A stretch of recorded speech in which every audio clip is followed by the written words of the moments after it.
pouvoir prendre la route et ainsi changer de vie. À condition, bien sûr, d'avoir un petit coup de pouce, en l'occurrence, un service de covoiturage gratuit.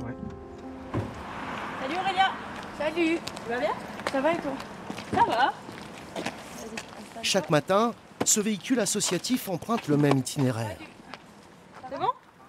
Grâce à cette navette, il y a des gens qui peuvent venir travailler, sinon ce serait compliqué, voire impossible. Bah oui, typiquement, JB, il n'a pas la possibilité de passer son permis. Aurélia, elle a une déficience visuelle.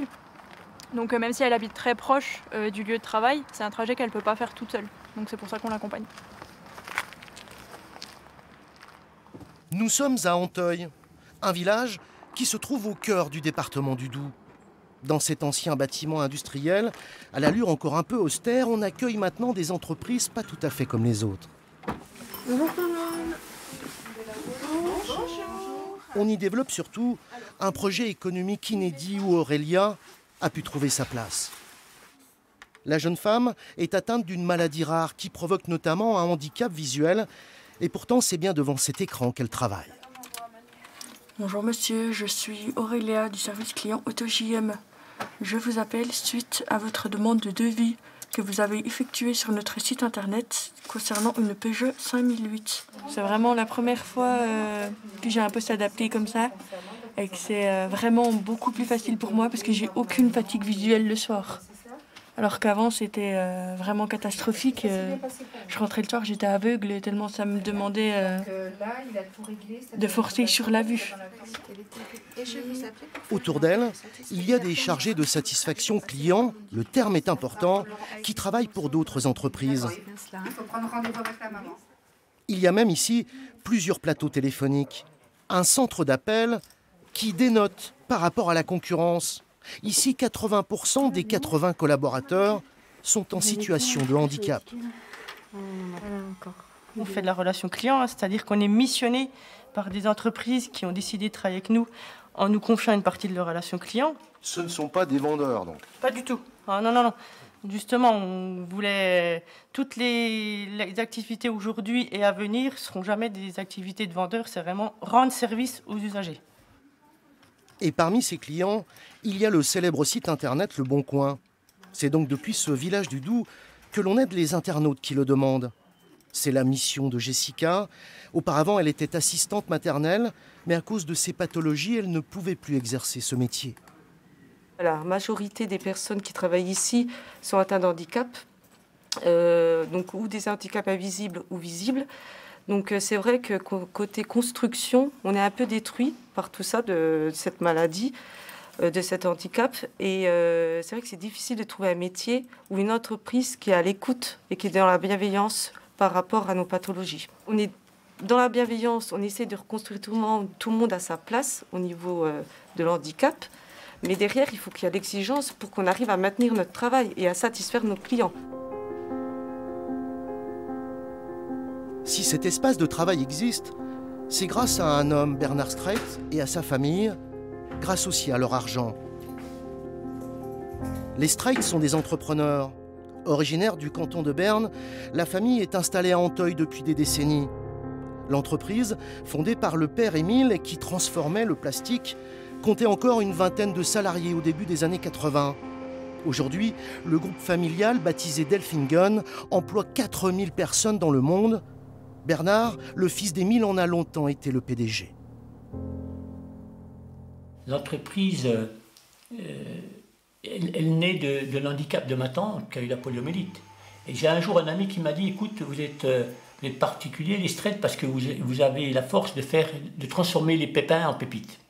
Et donc, si ma tante n'avait pas eu la polio, bon, je pense que mon père n'aurait pas créé l'entreprise. Si mon frère avait été handicapé, je serais parvenu dans l'entreprise familiale. Et je le dis avec sincérité, je pense que c'est parce que mon frère a eu cet handicap que je suis devenu un chef d'entreprise. Philippe Streit, que l'on voit ici avec Bernard, avait un handicap mental. Il a toujours vécu dans la maison familiale jusqu'à sa mort en 2017. C'est ici que ma mère, mon père, avec beaucoup d'intelligence, nous ont appris ce que c'était que la vie, l'effort, le respect des autres, la bienveillance. Et je pense que c'est dans cette maison que Philippe aussi a sûrement, au fil des années, a forgé cette idée qui était celle de dire, quelques semaines avant son décès, je donne tout ce que j'ai pour les gens comme moi. La promesse a été tenue. Mais dans cet ancien site d'Elfingen, on ne se limite pas à accueillir pour un loyer symbolique des entreprises qui emploient des personnes en situation de handicap. Avec l'association qui porte le nom de son frère, Bernard Streit a voulu aller plus loin en proposant par exemple de la kinésithérapie aux salariés. On a l'avantage de pouvoir, avec Madame Desfranou, s'absenter de notre poste de travail, bon, en rattrapant le temps qu'on passe ici. Mais du coup, on a vraiment la possibilité d'avoir des soins sur place. Et du coup, tu t'es préparé un bon petit plat? Ouais. On parle même ici d'écosystème. Outre le covoiturage, l'association peut même trouver un logement aux salariés qui en ont besoin. C'est le cas d'Aurélia. J'ai pas travaillé pendant 1 an et demi puisque je trouvais pas d'emploi sur Pontarlier. J'étais malheureuse. Et le fait de revenir ici, je revis. C'est vraiment un soulagement. J'ai jamais trouvé un emploi aussi qui me plaît. Et en plus, où tout est fait pour qu'on soit bien et qu'on ne se sente pas mis à part, justement. Juste au-dessous du centre de relations clients, il y a depuis peu une micro-crèche. C'est la deuxième entreprise à rejoindre cet écosystème. Une structure ouverte à tous, mais qui va accueillir du personnel comme des enfants porteurs de handicap. Si j'ai créé des micro-crèches, c'est parce qu'en fait, voilà, on a été affecté par un enfant en situation de handicap qu'on a perdu. Et donc, voilà, votre vie, elle en reste marquée. Et moi, j'ai eu cette volonté de créer des micro-crèches. Finalement, c'est ce que je dis, c'est un petit peu égoïste. Mais pour pouvoir me soigner, c'est ma thérapie, en fait. Attention! Quand je vois des enfants ordinaires en structure, quand je les accueille, c'est très très bien. Mais en fait, la finalité de mon projet, je veux dire, c'est l'accueil d'enfants en situation de handicap et toutes ces sensibilités que je peux avoir et que mon équipe a autour du handicap. Quand on a mis le nom de mon frère dans cette association, c'est de dire de toute la famille, c'était lui le plus déshérité en termes de capacité mentale, physique.